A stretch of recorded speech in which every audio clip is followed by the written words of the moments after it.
So, please welcome one of those MEPs for the Brexit Party, my colleague, Claire Fox.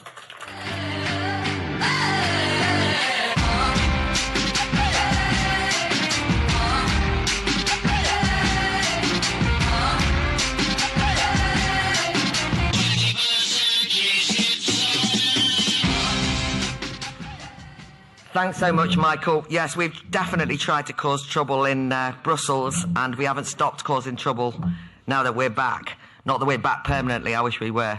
Listen, I'm not going to lie to you, and we just heard this from our colleague. The last few weeks have been tough. The decision to stand down candidates in all 317 seats held by the Conservatives to avoid splitting the votes has caused some heartache for those PPCs who were stood down, for activists, meaning that some voters now feel disenfranchised, that they haven't got a choice, and they're worried that maybe we've done a pact with the Tories, we've thrown our lot in with the Tories. So I wanted to be honest about that, because this is a tough time for all of us politically. But that unilateral decision, that was definitely not reciprocated by the Tories. I mean, after all, the Tories split the vote here in Peterborough, and they still refuse to stand down. They're the splitters, no one else. But nonetheless, that vote, that decision to stand down was done in good faith. It was a recognition of the reality of first past the post. I think it was a brave decision. And it was our attempt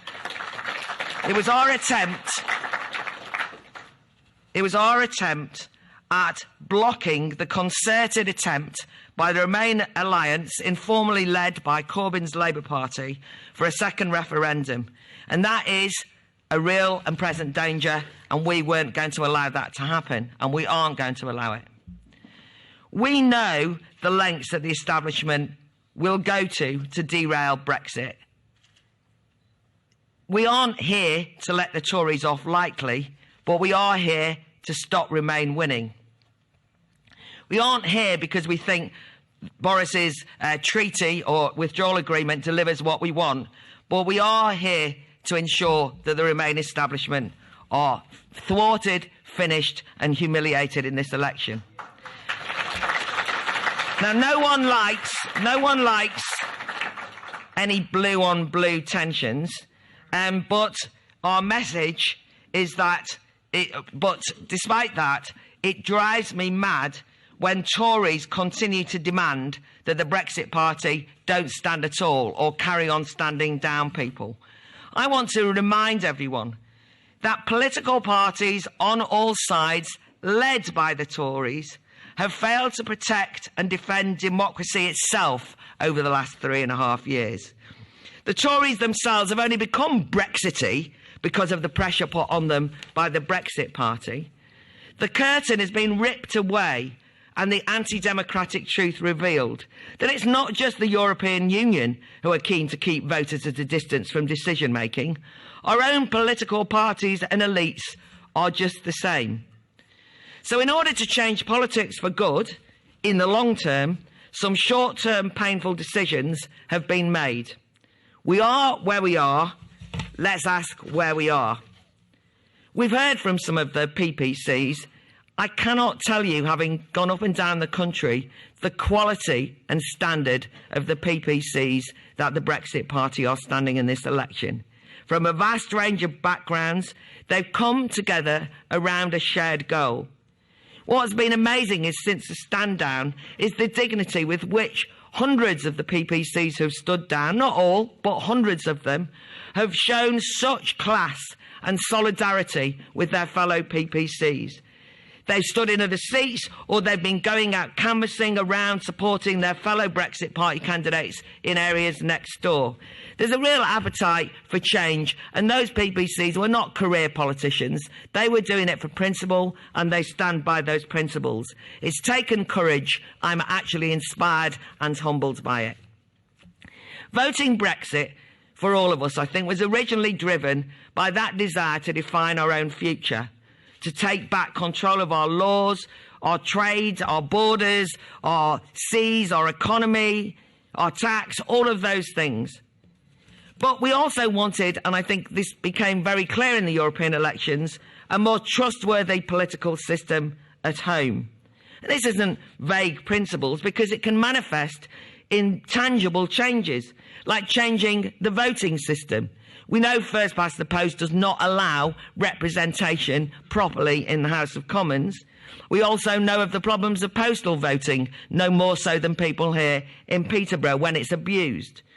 We know that we need to drastically reform the House of Lords, if not abolish it. We need to do something about a Supreme Court that's turned judicial activism into a real political threat to democracy. Now, I can tell you now that none of the mainstream political parties who are establishment parties will do any of that.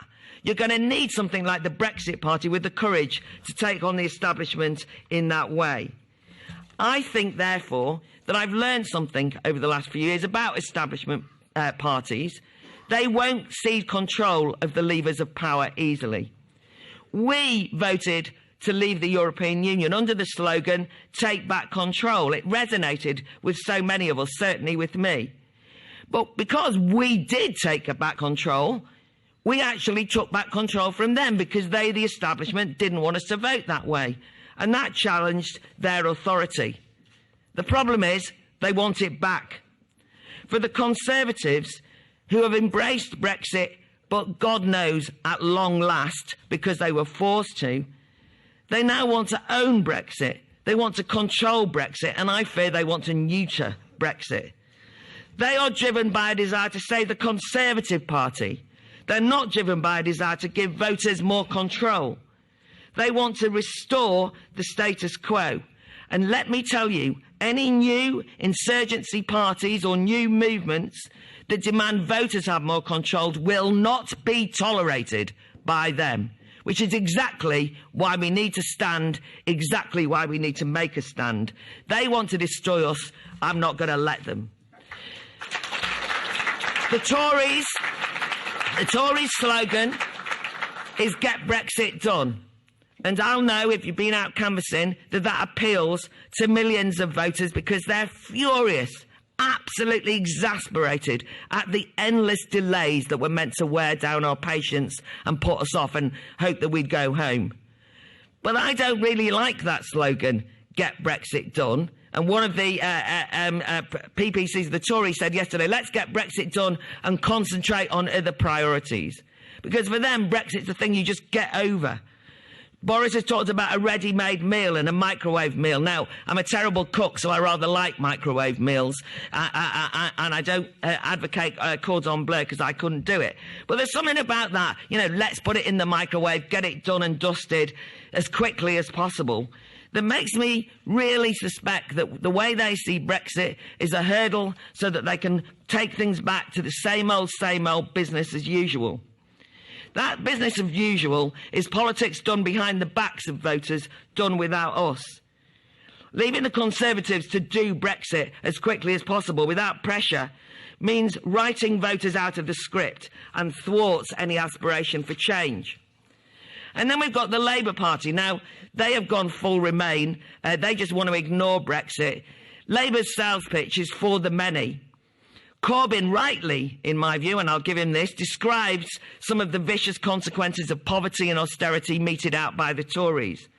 But the Labour Party's solutions, which are anti-aspirational, anti-economic growth and development, too often relying on the state to actually have all the power rather than the voters, are actually paternalistic, and they treat working people as though we need nannies or social workers to help us.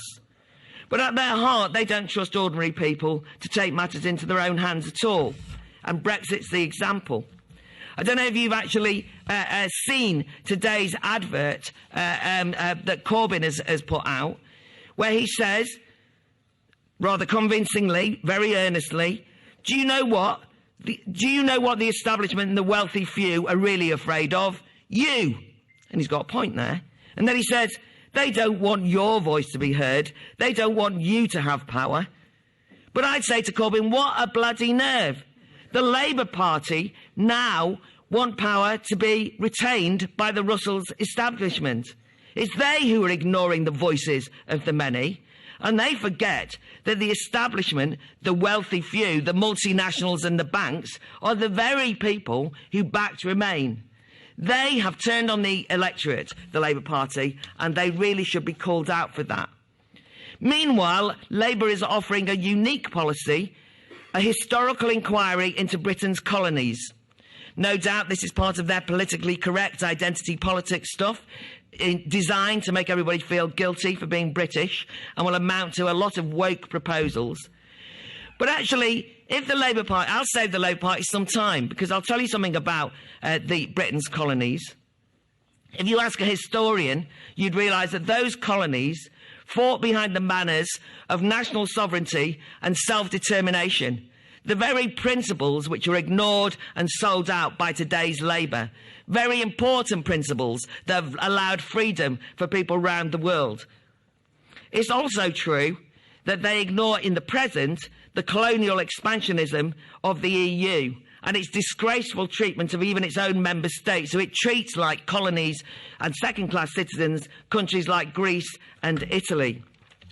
So, oh, you can clap if you want, sorry.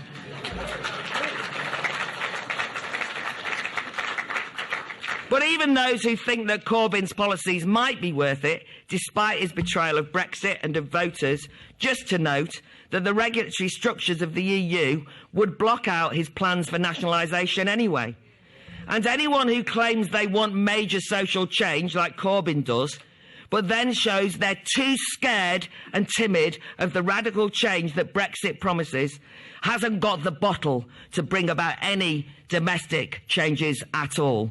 Don't trust the Labour Party. They want to do to you, not with you. The Brexit Party, to conclude, is the only party that isn't calling for business as usual or more of the same. I want you to imagine what a parliament will look like if it's stuffed full of a majority of Tories, Labour, SNP, Lib Dems, Plaid Cymru, exactly. Same old, usual suspects. Do you think anything will change then? No. I want you to imagine what Parliament would feel like if you were a voter, if some anti-establishment insurgents were elected to stand up, hold them to account. As Michael has said in the EU Parliament in Brussels, the Brexit Party are put on the back seats like naughty children. Our offices are miles away from anyone else. We're treated like dissidents. They don't give us any official speaking time, and when we get it, it's 60 seconds. But we have never shut up, and they regret the day that we were ever there. We need people like Mike Green. We need people like Mike Green to do exactly that in Parliament. My vision of the future is that the decision-making powers are put in the hands of the people. Brexit itself was the first in a series of steps to creating a new kind of politics. And you can't create a new kind of politics if you keep voting for the same old time and again. But it'll take courage. But if voting leave means that voters discovered a sense of themselves, which I think they did, we found ourselves as individuals, as citizens, as a country, then it's time to see through that instinct. Don't hand Brexit over to them. Make sure we keep control of it. Vote Mike Green. If there's no one in your area to vote for, get out and canvass for someone who is. We are not going away. We are here to stay, and we're doing that because we honour the voters, no matter how tough it is. Thank you very much. Great stuff. Well done.